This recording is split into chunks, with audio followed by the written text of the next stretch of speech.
from blaze and tempo energy.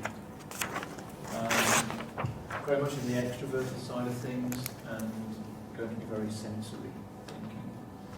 So you'd expect them to be very outgoing, very people focused, so can be approachable.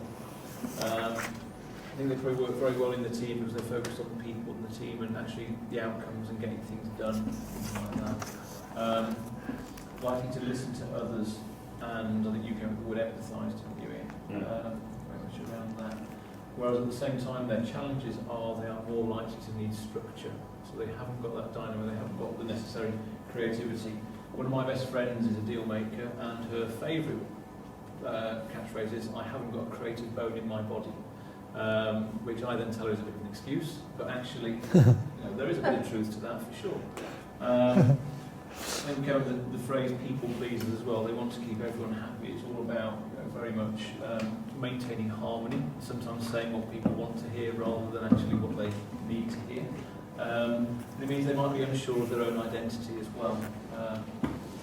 I didn't get this until some point last year, and for example, people say that deal makers can be very mischievous. I think sometimes it's because they need that variety in there. So that was an interesting distinction when you said how the variety fits into the blaze energy, and they can get quite easily distracted.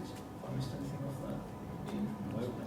Spot on there. That you said to me on this bit that I said because they're so focused, as you were just saying, on trying to please everybody else, was sort of under depression. They could step back from what was perhaps important to them to say, well, it's okay. We're maintaining harmony. So even though I actually perhaps do feel we need to do this or get this sorted, then it's all right. Just get on and get that sorted. So we're sort of keeping them very much like the status quo element of things we looked at.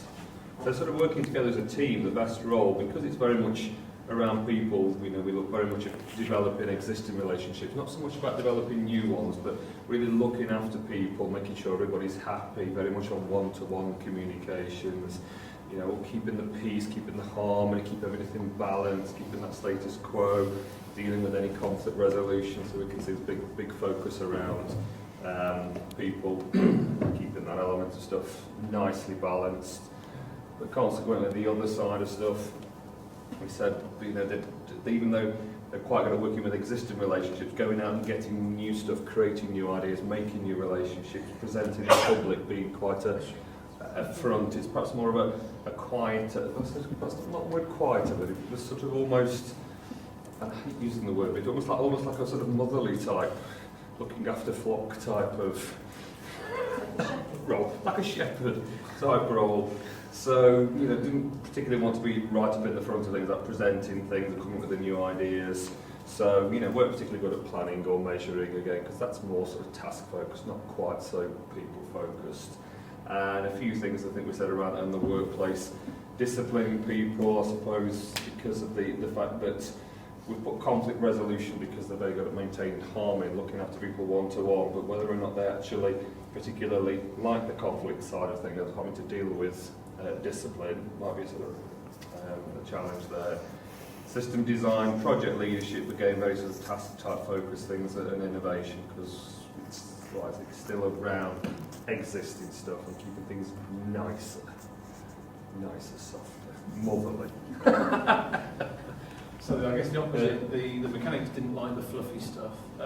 Deal makers are right at home in the fluffy stuff, making sure that all the things that matter to the people are being taken care of as much as anything. So the value that they add very much around communicating, influencing, negotiating, getting the best out of the team, working together, with using a great sense of timing as well. So we thought that was the key value that they brought together and sort of bringing the team together. And we sort of, again, when we're looking through the examples, and we recognise one or two, but we're trying to think. We couldn't think of a name, but something like perhaps one United Nations ambassador we perhaps thought might be a role that may fit. I think there is an interesting aspect to this, because if you look at what drives them, what they see that, first of all, opposite, you have the mechanics, like deal makers are here in the bottom right corner, and mechanics are here. There was not a coincidence that I've given you the opposite is that mechanics are least dependent on people.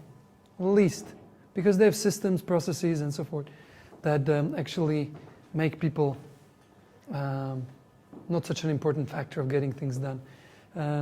Deal makers will be all dependent on people, on other people, because it's their connections, their relationships that they have.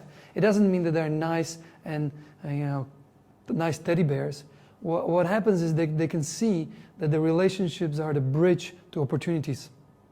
You kill the relationships, you kill not only opportunities today, but forever. That's why they are so much about keeping the relationship at the expense of maybe not taking on certain opportunities, because they know the opportunities are like buses, they always come, but if you destroy the bus stop, then they will never stop. So that's really important. They want everybody to win. They like people, but they're grounded, so they know when to move and when not to move. And Donald Trump was very good at doing this when he was in a real estate market, because the real estate market is all about spotting opportunities and making the right deals, which is one expression of those connections.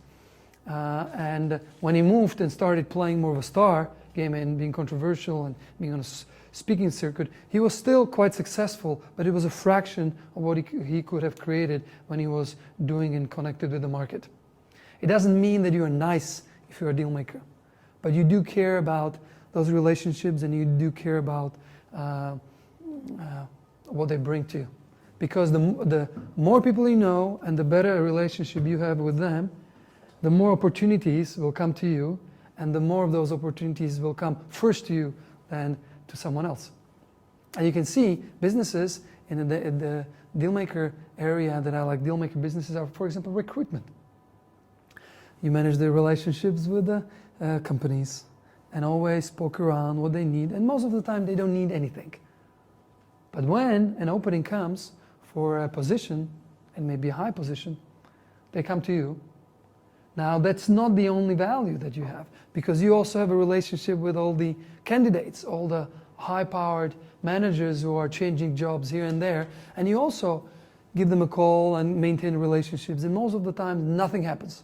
When the headhunters were calling me, they called me within 3 years 6 times, and nothing happened. Right? How are you doing? They were poking around and seeing what's my situation. But when I was looking, they were able to connect me and create something that wouldn't have happened that fast and so well without them having developed the relationships. It's really, really powerful. You see you have agents in sports who are deal makers. They look, here I have sports people who can do this. Here I have teams who need this. If I plug this in together, everybody will be happy. I get my check, they get their checks, everybody's happy. And the value is even more than it was before, because mostly the parties don't see the connecting value, they don't see the synergies. So the best example I've ever heard of a deal maker is Simon Fuller. Who? Simon Fuller? Simon Fuller's the agent, the deal broker behind the Spice Girls, who then went on to represent Beckham, the Beckhams, brand Beckham. He's now taken on Andy Murray. You know, he is the guy behind some of the biggest, most successful stars out there on the planet. But you wouldn't really know about him. You wouldn't heard about him. Very few people would know who he is and what he does. He works closely with Simon Cowell. He's made millions for himself and tens of millions for the people he represents. Yeah. Smartest thing Victoria Beckham ever did was when the Spice Girls split, she retained him as her agent, her deal maker, and he was the one who got Beckham to be brand Beckham to be as big as it was. It was him, it wasn't them. They were the star power for sure, but without him, they didn't make it. And you can see the complementarity. You can see what happens, like the star that you mentioned before. I can do it on my own. It's unplugging yourself from the power of all to the power of me, and then the star tends to wither. Now, Abramovich, who owns Chelsea, is a deal maker. He has always looked at who can I get under the team so that it works better. If it doesn't work, let's kick out the trainer. And that's what he was doing also with his business. And he was acquiring, buying and selling businesses, but not in a way like a trader would do, but in a way of strategically. Not very many deals, but he knows when to push and when to pull. What is the other guy? The kind of the Indian origin with white hair. that is a deal maker. He's also in recruiting. James Caan. He would not upset people. He would have people leaving his recruitment agency, and they would say, I'm starting my own business. I'm no longer happy here. And he says, okay, what are you doing? Would you need some investment? Because it's tough to start on your own. It's okay. You can even use our offices. And this is how he grown his business. Everybody was starting their own business, but he would own a stake in each of them and support it. And that's how he would also build his recruitment business, through relationships and through that kind of energy. Very different. But you can start looking like what is the essence of their success, and that's important. Like what is the essence? What someone who is a deal maker in an organization, like we can see the high-profile deal makers, or we will not see them. In an organization, these people can be the ones that are internally oriented, so they would negotiate things and making sure resources are flowing really well within different departments. They can be the ones who listen, and then they put that together and negotiate it, or lead that completion of that. And at the end of it, you have a win-win. The same thing is with someone externally. So I know a lot of good salespeople of deal makers, but they don't like cold calls. So it's all through their networks of relationships.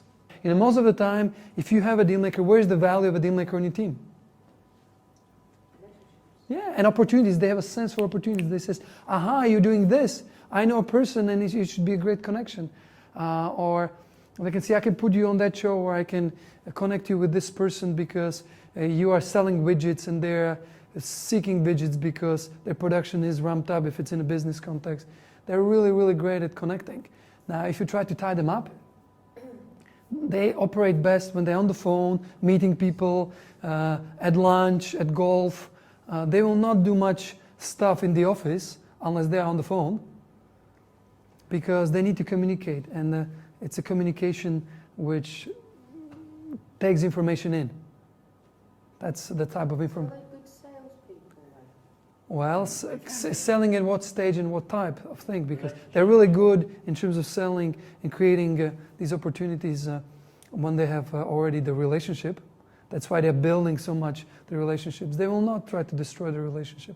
There's this guy who has done training, and he's a deal maker, and he says, yeah, I go, I talk, and sometimes, sometimes they like it, sometimes they don't, sometimes they like it later.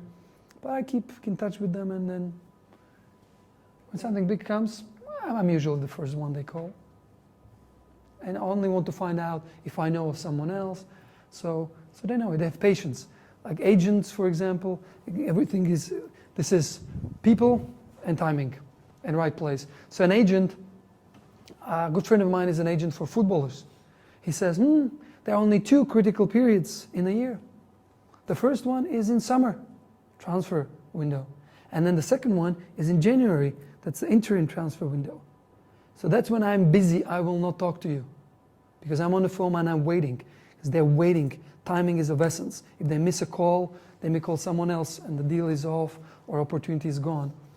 So then, and in between, which is 9 months out of 12, they're just talking to people, chatting, looking at footballers, young people, okay, see. And that's all they're doing. It looks like they're doing nothing. Many people are saying, one of my clients is a creator, and he says, I can do deal making as well. I said, yeah. So how much patience do you have to follow up with people and, talk? And he says, I have no patience for it, but I'm really great at it. He has no patience, and therefore he cannot follow through. And he's not available, because you need to be available to meet people. You need to be available to answer the phone. You need to be available to go and explore things. If you're not available, then it will not reach you. It's like a full parking lot. If it's full of cars, the opportunities will circle around and then leave. So actually a full program for a deal maker is really, really important. So so that's the deal maker. Every profile will sell in a different way. Creators will sell, this is the newest, best thing that we have. Like, you don't want to be left, on the side because this is such a new thing. Right? Star will be someone who is a star profile, says, I'm the one who kicks out the doors. So she goes, kicks out the doors, opens up when there was no one, she excites them, and then moves on. Someone who is a supporter, they would be having a long-term relationship and supporting them and knowing them, and then when the right time comes, involving them into this. But it will be through trust. Deal makers will have the relationship, and when the right opportunity comes in, they will always do that. Traders would do it in a specific place and time, right?